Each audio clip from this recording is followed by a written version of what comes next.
नमस्कार सभी साथियों को स्वागत करता हूं सभी का इस YouTube चैनल पर। साथियों, राजस्थान का भूगोल क्लास नंबर 3 आज आपके लिए लेकर आया हूं। राजस्थान का ये जो भूगोल हम पढ़ रहे हैं, जो 50 जिले, वैसे तो 53 जिलों की घोषणा हुई थी, 50 जिले तो बन चुके हैं, 3 जिलों की घोषणा हुई थी, लेकिन एक और न्यूज आई थी कि जो 3 जिलों की घोषणा हुई थी वो 3 जिले नहीं बनने वाले हैं। तो लगभग राजस्थान में 50 जिले ही रहेंगे। इन 50 जिलों के अकॉर्डिंग हमने राजस्थान के भूगोल की शुरुआत की है, और इसके पहले राजस्थान के भूगोल की जो 2 क्लासें डाली है उनको भी आप जरूर देखिएगा। साथियों, आज ये जो तीसरा वीडियो है राजस्थान के भूगोल का, बहुत ही शानदार क्वालिटी वाला वीडियो रहेगा। सभी चीज़ों को यहाँ पर हम क्लियर करने वाले हैं। विभिन्न प्रकार के बालू का स्तूपों को, बालू का स्तूप युक्त प्रदेश और बालू का स्तूप मुक्त प्रदेश को बारे में देखेंगे, और इन चीज़ों को चित्रात्मक वर्णन के माध्यम से हम पढ़ने वाले हैं। चित्रों के आधार पर हम चीज़ों को समझेंगे ताकि जो आप पढ़ो वो अच्छे से आपको याद रह सके। तो चलिए शुरू करेंगे आज के इस वीडियो को। तो देखिएगा, यहाँ पर हमने जो राजस्थान का जो वर्गीकरण करा था 4 भागों के आधार पर। एक तो आपके ये मरुस्थलीय प्रदेश था, और एक आपके अरावली पर्वतमाला थी, एक आपके पूर्वी मैदान था, और एक आपके हाड़ौती का पठार। साथियों, पहले हम यहाँ पर मरुस्थल जो राजस्थान में थार का जो मरुस्थल है इसके बारे में पढ़ रहे हैं, और थार के मरुस्थल को भी हमने 2 भागों में वर्गीकृत किया था। एक तो आपके शुष्क मरुस्थल और एक आपके अर्ध शुष्क मरुस्थल। तो देखो, शुष्क मरुस्थल के बारे में यहाँ हम शुरुआत करने वाले हैं, और जब शुष्क मरुस्थल पूरा हो जाएगा, ये देखिएगा मानचित्र के माध्यम से, ये जो यहाँ पर लाइनअप है ये आपके राजस्थान में शुष्क मरुस्थल है, और इसमें बालू का स्तूप मुक्त प्रदेश जो क्षेत्रफल है वो है आपके 41.50%। ठीक है, बालू का स्तूप मुक्त प्रदेश है ये। तो शुष्क मरुस्थल के बारे में देखने वाले हैं। देखिएगा, परसों जो हमने वीडियो डाला था उसके बाद से शुरू कर रहे हैं। पश्चिमी मरुस्थलीय प्रदेश के बारे में पढ़ेंगे। तो मित्रों, पश्चिमी मरुस्थलीय प्रदेश को 2 भागों में विभाजित किया गया है। कितने भागों में विभाजित किया गया है? 2 भागों में। एक तो आपके शुष्क मरुस्थलीय प्रदेश आता है, और एक आपका है अर्ध शुष्क मरुस्थलीय प्रदेश। तो देखो, शुष्क का मतलब क्या हुआ? बिल्कुल सूखा हुआ। ठीक है, और अर्ध शुष्क, अर्ध यहाँ मतलब बिल्कुल सूखा हुआ न होकर यहाँ का जो वातावरण है वो कैसा रहेगा? आधा सूखा, अर्ध शुष्क मरुस्थलीय प्रदेश। तो मित्रों, यहाँ पहले हम शुष्क मरुस्थलीय प्रदेश के बारे में विस्तार पूर्वक जानने वाले हैं। वीडियो को पूरा देख करके जाइएगा। अच्छा लगे वीडियो तो वीडियो को एक लाइक भी जरूर करिएगा। शुष्क मरुस्थलीय प्रदेश के बारे में हम बात करेंगे। शुष्क मरुस्थलीय प्रदेश राजस्थान में, यहाँ पर औसत वर्षा की बात सबसे पहले हम करते हैं कि शुष्क मरुस्थलीय प्रदेश में औसत वर्षा कितनी होती है? 0 से 25 सेंटीमीटर के मध्य औसत वर्षा है ये। इनमें मुख्य रूप से आपके कौन कौन से जिले आ जाते हैं? जैसे जैसलमेर जिला आ जाता है पूरा, आपके बाड़मेर जिला आ जाता है, जोधपुर जिला आ जाता है, बीकानेर जिला आ जाता है। इसी के साथ में आपके जो नया जिला है अनूपगढ़ जिला, इसका कुछ भाग भी इसके अंतर्गत आ जाता है। जो फलोदी जिला बना है इसके अंतर्गत भी ये जिला आ जाता है। तो साथियों, ये शुष्क मरुस्थलीय प्रदेश के अंतर्गत ये जिले आते हैं। और एक विशेष बात आपको याद रखना है कि पूर्ण रूप से शुष्क जिला यदि आपसे एग्जाम में पूछ लिया जाए तो फिर आपका आंसर रहेगा राजस्थान का क्षेत्रफल की दृष्टि से जो सबसे बड़ा जिला है, कौन सा? जैसलमेर जिला। बिल्कुल यही आपका आंसर रहेगा। क्वेश्चन क्या रहेगा? पूर्णतः है शुष्क जिला राजस्थान में कौन सा है? तो फिर आपका आंसर क्या रहेगा? जैसलमेर जिला जो है ये पूर्णतः शुष्क जिला है। अब हम शुष्क प्रदेश का विभाजन करेंगे। भाई, जो शुष्क मरुस्थलीय प्रदेश है इसके बारे में डिटेल से पढ़ने वाले हैं। तो पहले इसका क्या करेंगे साथियों? विभाजन करेंगे। एक महत्वपूर्ण नोट यहाँ पर लिखा हुआ है कि जो मरुस्थल भारत पाकिस्तान सीमा के सहारे पूर्णतः बालू का स्तूपों से आच्छादित है, उस प्रदेश को महान मरुस्थल के नाम से जाना जाता है। देखो भाई, ये शुष्क मरुस्थलीय प्रदेश की बात की जा रही है। महान मरुस्थल इसको कहा जाता है। किसको? जो भारत पाकिस्तान सीमा के सहारे पूर्ण रूप से बालू का स्तूपों से क्या है? आच्छादित है। मतलब यहाँ पर विभिन्न प्रकार के बालू का स्तूप बनते रहते हैं। अब देखो शुष्क मरुस्थलीय प्रदेश को भी दो भागों में बांटा गया है साथियों। किसके आधार पर? बालुका स्तूप के आधार पर। एक तो है आपके बालुका स्तूप मुक्त प्रदेश और एक है बालुका स्तूप युक्त प्रदेश। अब मुक्त प्रदेश और युक्त प्रदेश में तो आप समझ रहे होंगे, बालुका स्तूप मुक्त प्रदेश का मतलब क्या हुआ? जहां पर बालुका स्तूप नहीं बनते हैं। और बालुका स्तूप युक्त प्रदेश का मतलब क्या हुआ? जहां पर बालुका स्तूप बनते हैं। तो साथियों पहले हम बालुका स्तूप मुक्त प्रदेश के बारे में देखेंगे और उसके बाद में बालुका स्तूप युक्त प्रदेश के बारे में देखेंगे। तो चलिए आगे बढ़ते हैं। बिल्कुल, यदि आप किसी गवर्नमेंट एग्ज़ाम की तैयारी कर रहे हैं तो निशुल्क तैयारी के लिए आप चैनल से जुड़ सकते हो। रीट मेंस के लिए आपको यहाँ पर पूरा कोर्स करवाया जाएगा निशुल्क। साथ ही पशु परिचर की जो भर्ती है उसके लिए भी राजस्थान जीके आप यहाँ से बिल्कुल बहुत ही अच्छी क्वालिटी से राजस्थान जीके को पढ़ सकते हो साथियों। तो देखो पहले बालुका स्तूप मुक्त प्रदेशों को देखेंगे, मतलब जहाँ बालुका स्तूप नहीं बनते हैं। देखो भाई, बालुका स्तूप के बारे में बहुत ही अच्छे तरीके से मैं आपको बताने वाला हूँ, किंतु पहले हम क्या देखेंगे? बालुका स्तूप मुक्त प्रदेश, जहाँ पर बालुका स्तूप नहीं बनते हैं। इसके अंतर्गत मुख्य रूप से 3 क्षेत्र आते हैं साथियों। किसके अंतर्गत? बालुका स्तूप मुक्त प्रदेश के अंतर्गत। एक तो आता है आपके हम्माद, एक आपके आता है लाठी सीरीज और एक आपके आता है चांदन नलकूप। तीनों के जो नाम हैं यहाँ से कई बार अलग अलग एग्जाम में प्रश्न पूछे जा चुके हैं। हम्माद के बारे में भी बहुत अच्छे से बताऊंगा, लाठी सीरीज भी बिल्कुल क्लियरली आपके होने वाली है और चांदन नलकूप के बारे में भी हम आपको बताने वाले हैं। तो देखो सबसे पहले ये क्या है? ये जो हम्माद है, लाठी सीरीज है, चांदन नलकूप है, इसका मतलब ये किसके अंतर्गत आ रहे हैं? बालुका स्तूप मुक्त प्रदेश के अंतर्गत। मतलब यहाँ बालुका स्तूप नहीं बनते हैं। तो चलिए सबसे पहले हम्माद के बारे में देखेंगे। मित्रों हम्माद की अगर हम बात करें तो हम्माद क्या है? एक पथरीला अथवा चट्टानी मरुस्थल है। ये देखिएगा, चित्र के माध्यम से आप बहुत ही अच्छे तरीके से देख सकते हो। ये क्या है? आपको ये जो चित्र दिखाई दे रहा है ये है आपके हम्माद, एक प्रकार का ऐसा मरुस्थल जो बिल्कुल पथरीला है। या छोटे छोटे देखे पत्थर आपको दिख रहे होंगे, चट्टानी मरुस्थल भी इसको कहा जाता है। किसको? हम्माद को कहा जाता है साथियों। अगर हम हम्माद की बात करें तो इसका विस्तार जैसलमेर जिले में, जोधपुर जिले में और बाड़मेर जिले में देखने को मिलता है। और यहीं पर सर्वाधिक सौर ऊर्जा की संभावना भी है। कहाँ पर? हम्माद मरुस्थल में सर्वाधिक सौर ऊर्जा की संभावना क्यों रहेगी? क्योंकि पथरीला मरुस्थल होने के कारण यहाँ पर बहुत ज़्यादा तपन होती है। अब तपन रहेगी तो निश्चित रूप से सौर ऊर्जा भी यहाँ पर ज़्यादा पैदा हो सकती है। चलिए आगे देखेंगे। नोट करके लिखा है, पश्चिमी मरुस्थलीय प्रदेश को विश्व शक्ति ग्रह, जिसको इंग्लिश में कहेंगे वर्ल्ड पावर हाउस भी कहते हैं। और एक और नोट है कि राज्य का सबसे बड़ा सोलर पार्क बड़ला जोधपुर में स्थापित है साथियों। सबसे बड़ा सोलर पार्क के बारे में भी क्वेश्चन पूछा जा सकता है कि भाई राज्य का सोलर पार्क जो है सबसे बड़ा वो कहाँ पर स्थित है? तो बड़ला नामक स्थान जो कहाँ पड़ता है, कौन से जिले में पड़ता है? जोधपुर जिले में पड़ता है, यहाँ पर स्थित है। ये जो नोट्स है ये हमने यहाँ इसलिए लिखे हैं क्योंकि हम यहाँ क्या देख रहे हैं कि जो आपके हम्माद है वहाँ पर सौर ऊर्जा की सर्वाधिक संभावना है और सौर ऊर्जा से ही संबंधित है सोलर पार्क। इस वजह से ये नोट हमने यहाँ पर लिखा है। तो सभी के क्लियर है। हम्माद क्या है? एक पथरीला चट्टानी मरुस्थल है और इस प्रकार के मरुस्थल में सौर ऊर्जा की संभावना सर्वाधिक होती है। विस्तार इसका कौन से जिलों में पाया जाता है? मुख्य रूप से जैसलमेर, जोधपुर और बाड़मेर जिले में। चलिए आगे बढ़ेंगे साथियों, आगे देखते हैं दूसरे पॉइंट को। अब हम बात करेंगे हम्माद के बारे में, लाठी सीरीज। तो भाई देखो लाठी सीरीज होती क्या है? लाठी सीरीज जो है पाकिस्तान के समीप पोखरण से लेकर के मोहनगढ़ के मध्य 60 किलोमीटर तक भूगर्भित जल पट्टी को लाठी सीरीज कहा जाता है, जो जैसलमेर जिले में है।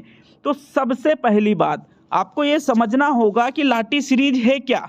लाठी सीरीज का मतलब ये हुआ कि एक ऐसा स्थान जो जमीन के अंदर भूगर्भित मतलब जमीन के अंदर कितने किलोमीटर, लगभग यूं मान के चलो 60 किलोमीटर के आसपास एक जल पट्टी है, मीठा पानी है साथियों यहाँ पर, और इसी को कहा जाता है लाठी सीरीज। क्वेश्चन क्या पूछा जाता है कि लाठी सीरीज कौन से जिले में स्थित है, तो आपका आंसर क्या रहेगा कि लाठी सीरीज जैसलमेर जिले में स्थित है। क्वेश्चन ये भी पूछा जा सकता है कि लाठी सीरीज क्या है, तो लाठी सीरीज एक भूगर्भीय जल पट्टी है। कौन से जिले में, जैसलमेर में। कितनी इसकी लंबाई है, 60 किलोमीटर। और ये कहाँ से लेकर कहाँ तक है, पोखरण से लेकर के मोहनगढ़ के बीच में ये स्थित है, क्या, लाठी सीरीज। और इसके अलावा हम बात करेंगे चांदन नलकूप की। तो मित्रों चांदन नलकूप को कहा जाता है थार का घड़ा। इस क्वेश्चन को कई बार पूछा जा चुका है कि थार का घड़ा किसको कहते हैं, तो आपका आंसर रहेगा चांदन नलकूप को। देख रहे हो आप, ये बिल्कुल ये चांदन नलकूप का ही फोटो है साथियों। क्या कहा जाता है इसको, थार का घड़ा कहा जाता है। नेक्स्ट बात करेंगे, यहाँ सेवन घास पाई जाती है जो प्रोटीन युक्त होती है।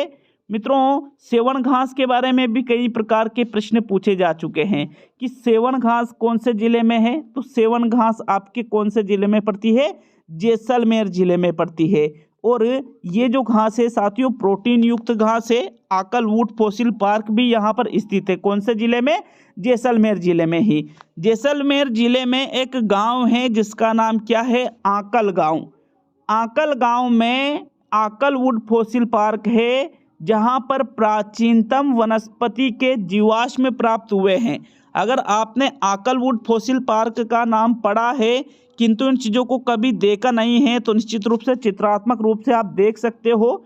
इस प्रकार से आकलवुड फॉसिल पार्क में आपको ऐसी जगह देखने को मिल जाएगी जहां पर प्राचीनतम वनस्पति के जीवाश्म प्राप्त हुए हैं। कौन से जिले में है आकलवुड फॉसिल पार्क, राजस्थान के जैसलमेर जिले में। और आकलवुड फॉसिल पार्क, देखो आकल शब्द जो है किस लिए आकलवुड फॉसिल पार्क क्यों कहा जाता है, क्योंकि कौन से गांव का नाम क्या है, ये आकल गांव। इसी वजह से आकलवुड फॉसिल पार्क इसको कहते हैं जहां प्राचीनतम वनस्पति के जीवाश्म प्राप्त हुए हैं। और ये राजस्थान के कौन से जिले में स्थित है, जैसलमेर जिले में। तो सभी के क्लियर है क्या क्या चीज़ें हमने पढ़ी। हम्माद के बारे में पढ़ा कि भाई हम्माद जो है एक पथरीला मरुस्थल है जहाँ पर सौर ऊर्जा की संभावना सर्वाधिक है। फिर हमने एक लाठी सीरीज के बारे में पढ़ा कि ये एक भूगर्भीय जल पट्टी है जो पोखरण से लेकर मोहनगढ़ तक स्थित है और जिसकी लंबाई कितनी है, 60 किलोमीटर है साथियों।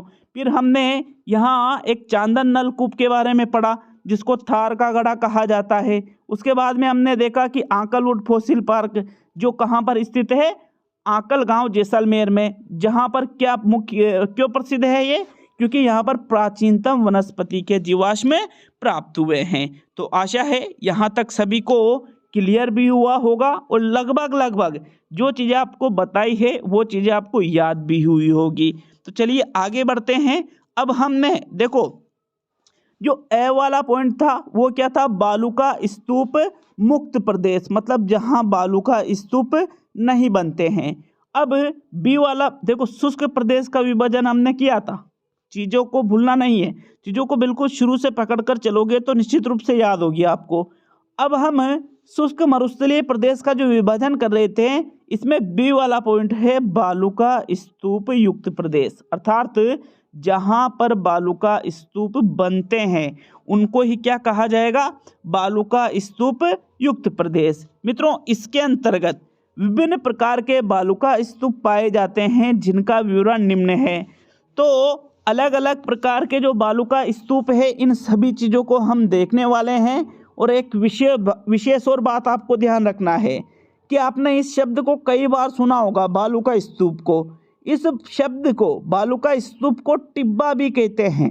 अब ये एक नई चीज़ है, एक विशेष तौर पे याद रखना है।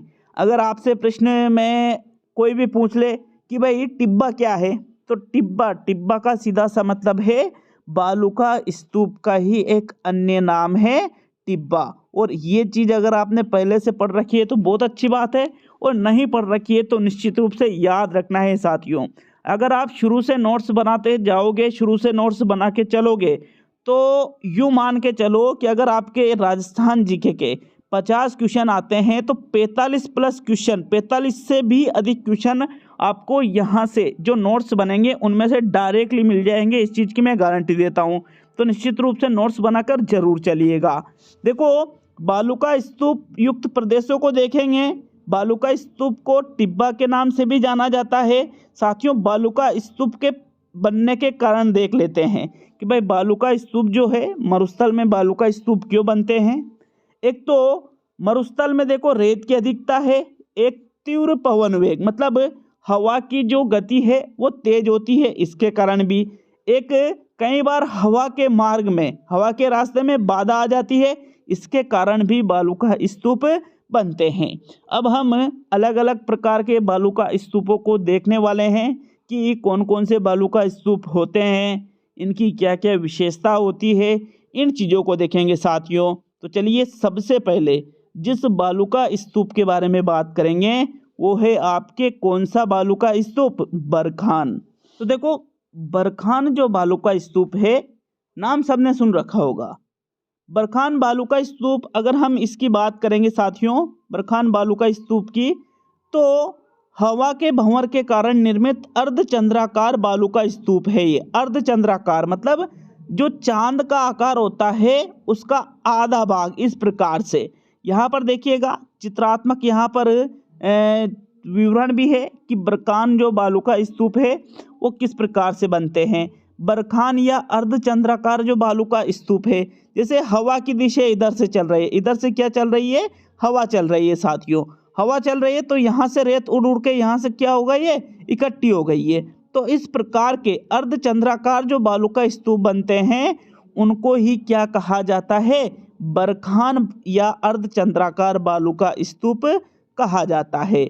मित्रों, यह सर्वाधिक नुकसानदायक बालुका स्तूप माने जाते हैं। प्रश्न पूछा जा सकता है कि किस प्रकार के बालुका स्तूप सर्वाधिक नुकसानदायक है, या किस प्रकार के टिब्बा सर्वाधिक नुकसानदायक है। मैंने क्या कहा था, बालुका स्तूप की जगह टिब्बा शब्द भी आ सकता है। तो आंसर क्या रहेगा आपका, बरखान रहेगा। इनकी ऊंचाई 10 से 20 मीटर तक होती है। कौन से बालुका स्तूप की, बरखान की। बरखान बालुका स्तूप भालेरी गांव चूरू के प्रसिद्ध है। ये भी आपको पॉइंट याद रखना है कि कहाँ के बालुका स्तूप प्रसिद्ध है, कहाँ के बरखान बालुका स्तूप प्रसिद्ध है। तो आंसर क्या रहेगा, भालेरी गांव चूरू के जो है बरखान बालुका स्तूप प्रसिद्ध है साथियों। तो क्लियर है सभी के। बरखान क्या है, एक बालुका स्तूप का प्रकार है जो अर्धचंद्राकार होता है और ये हवा के भंवर के कारण निर्मित होता है, और ये सर्वाधिक नुकसानदायक भी बालुका स्तूप है। नेक्स्ट, दूसरा जो बालुका स्तूप है यह है आपके अनुदैर्ध्य बालुका स्तूप। क्या होता है अनुदैर्ध्य बालुका स्तूप, हवा की दिशा के समांतर बनने वाला, हवा की दिशा के समांतर की बात की जा रही है। जो बालुका स्तूप हवा की दिशा के समांतर बने उनको ही अनुदैर्ध्य बालुका स्तूप के नाम से जाना जाता है। जैसे यहाँ पर चित्रात्मक रूप से समझिएगा, ये जो इधर से भी हवा चल रही है, इधर से भी हवा चल रही है, तो बीच में ये जो लाइन बन रही है ना, ये देखिएगा, ये क्या है, ये आपके अनुदैर्ध्य बालुका स्तूप बन रहे हैं। जो हवा की दिशा के समांतर बनते हैं उन बालुका स्तूप को ही अनुदैर्ध्य बालुका स्तूप के नाम से जाना जाता है। मित्रों, इस प्रकार के बालुका स्तूपों में हवा की जो गति होती है ये मंद होती है या धीमी होती है। इनको रेखीय बालुका स्तूप अथवा पवनानुवर्ती बालुका स्तूप भी कहते हैं, और अधिकांशतः ये आपके जैसलमेर और बाड़मेर जिले में देखने को मिलते हैं। तो देखो, बरखान में तो क्या देखा था कि ये सर्वाधिक नुकसानदायक है और अर्धचंद्राकार बनते हैं। अर्धचंद्राकार बालुका स्तूप ये होते हैं, हवा के भंवर के कारण बनते हैं।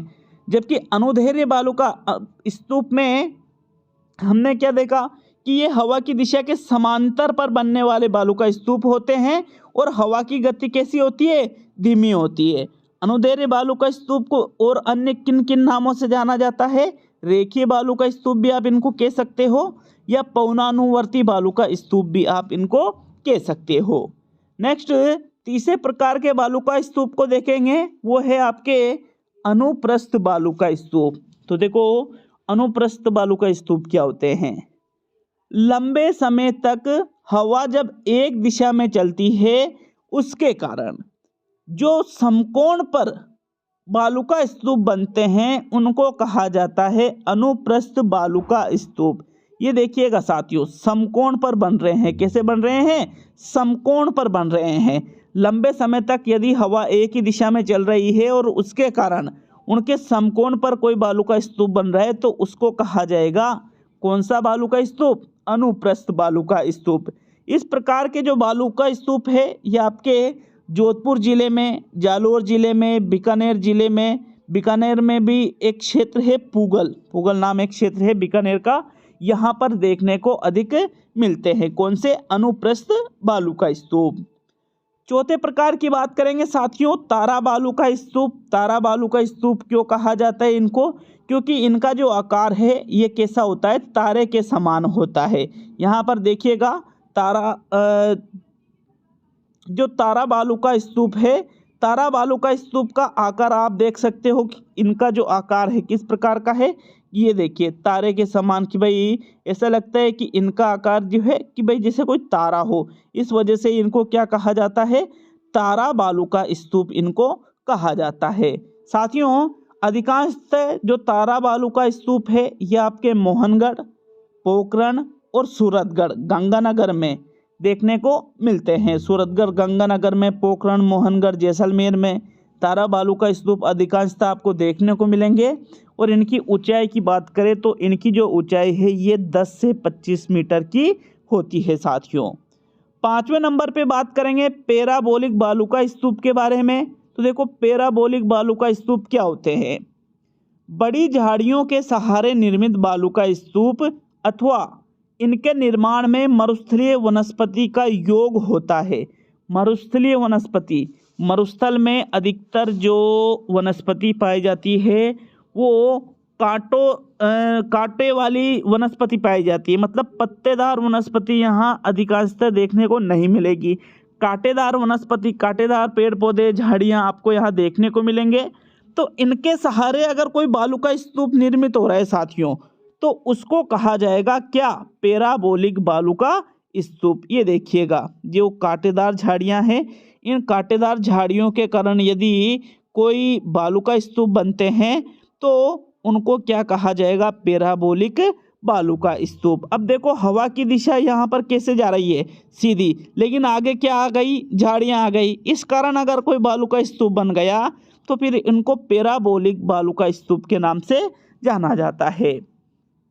साथियों, इस प्रकार के जो बालू का स्तूप है, पैराबोलिक बालू का स्तूप, सामान्यतः संपूर्ण मरुस्थलीय क्षेत्र में ये देखने को मिल जाते हैं। और नोट करके लिखा है कि पैराबोलिक बालू का स्तूपों का आकार स्त्रियों की हेयर पिन के समान होता है।